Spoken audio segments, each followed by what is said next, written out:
How to recover a Snapchat My Eyes Only deleted photo.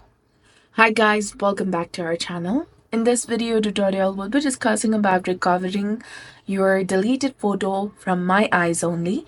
So recovering deleted photos from My Eyes Only section on Snapchat can be difficult because the app prioritizes privacy and does not keep deleted content on its service. However, here are some steps you can try.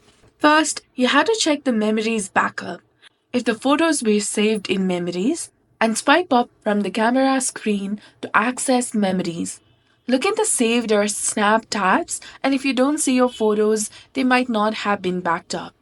If that does not work, tap on the profile icon in the top left corner of the screen. Now tap on the gear icon to access the settings.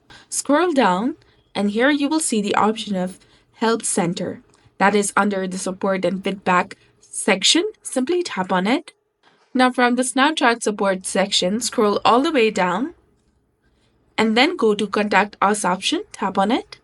Select any of the option randomly and then go ahead and again click here to contact our support team.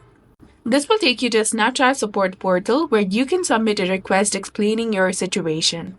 While Snapchat generally cannot recover the deleted photos due to the privacy policies, submitting a request may still be worth a try if you've lost snaps from My Eyes Only. So this was all about it. If you found this guide helpful, please consider leaving a like and subscribing to our channel. Thanks for watching. See you in the next one.